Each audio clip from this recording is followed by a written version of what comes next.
Have we been following this set standards, which you say they're internationally known to most people? Sorry to butt in there, because if you say we've been following these standards, and just yesterday we had a guest also, an air pilot, who told us some damning revelations about some sharp practice that we are also... Excuse me, yes, I listened to your program. You watched the program yesterday? That is why I am here. You see, you don't mislead the public.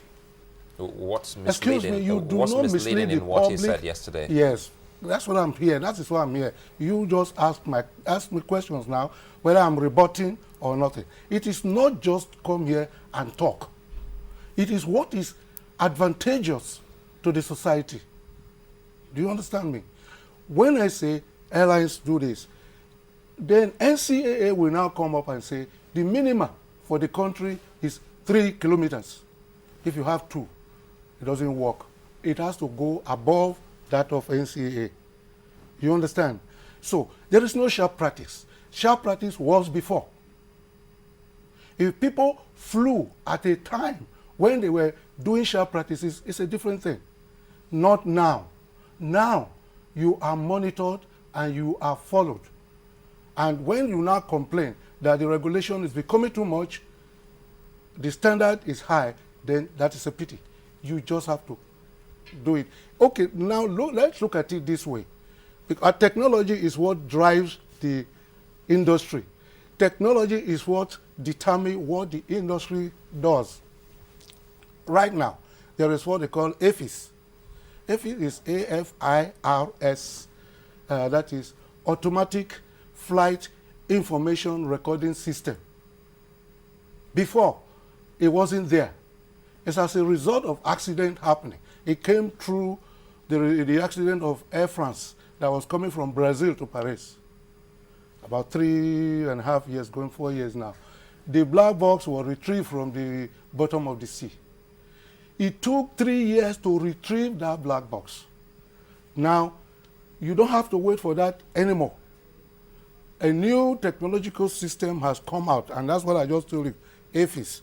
Now, as the aircraft is flying, if it has a problem, the aircraft itself, without the pilot knowing, the aircraft is streaming information down to servers on the ground.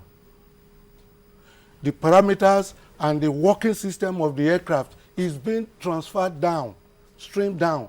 Instead of going to it, it's going to the black box, okay.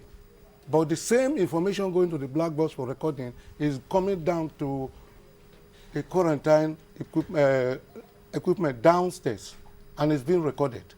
With that, you can monitor what is happening in the aircraft. So there can be no excuse or reason that the black box was burned beyond No, you don't even have to recognition. wait for it anymore. That is what NCA is now telling every airline. Install it in your aircraft. If you don't install it, it's going to be categorized as a minimum equipment on board that you must have. If it's not working, you don't take off. You will not be cleared. What about what was said yesterday also, that aviation reports, I mean accident investigation reports, and usually not made public to them. They also say that, look, they're not aware of anyone that's been made public with a view to seeing what they can correct. Is that also not the fact? No. Like I said, that was my opening listing. When aviation reports, number one, it's not a punitive one. Yeah. Good. Because no matter how high emotion could be, it's not a punitive one, because when it becomes punitive, then you are exacerbating the rate of accident.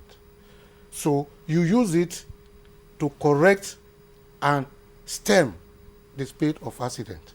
So it is not a paper that it should be given to everybody within the system. I mean, within aviation system. It's published. If you care, you read the mistake the other guy did, because it's a mistake that he did and was found out, and then they now publish so that you don't repeat the same mistake. Is the final report out from AIB, or other than the Excuse me, preliminary? I am just telling you what goes on. Oh, then okay. you use it. I thought it was a mistake the other guy, so I was AIB will wondering. not use it. AIB sends it to NCAA. NCAA now make it into a document that is disseminated, circulated to all airlines. and everybody involved, we read. So they know, we understand what the language you are using there. If you give it to the press, it becomes a punitive method. So, or somebody is wrong. It's also so you mention name that he did something wrong. You see, pilot error is part of what can cause a crash. Yes. If that's what I'm going to say now. If you are a pilot, we are all flying, and then you made a mistake, you should be free to report it. You understand? Without mentioning your name, because you want others to learn. You have agreed. You knew that is a mistake. That is what we call reporting in confidence with confidence. You understand? If there is no punishment, you report with confidence. This is what happens. And so when you do that, the other fellow, they won't know it comes from you. Your name will not be written there, but every other person will read it. When they get there, they just put it down. But we've seen Accident Investigation Bureau reports published online. They name names. That is right. That is right. That's the part they want you to hear. It's not everything that the report is about. You are talking of, you can go online and see that I can give you online. Now I can give you online address that you can read accident reports of years past. Many, even the recent ones, I can give you. So is that to suggest that?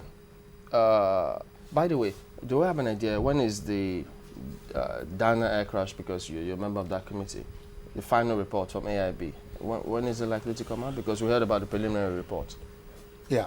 AIB told you that there was something wrong with the black box when they took it to Washington for analysis, interpretation. They open it up because you don't open black box anyhow. Even here, it's only open at the last point when you want to hear, you want to see what was recorded in it. Even at maintenance, you don't open it. They tell you don't open. So it is only then. Now it was when they got there, they found out that the analog part of the black box got burnt. The digital part of it was still there. But how much information was contained there, that is left to them to come out and tell you.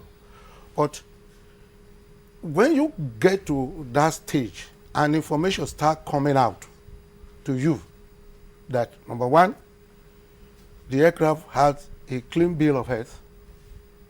Two, the engine has a clean bill of health.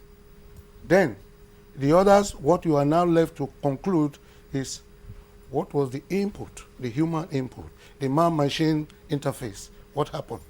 So that is the reason. That is the only part you have to put, because engine stop. There are many reasons for engine to stop.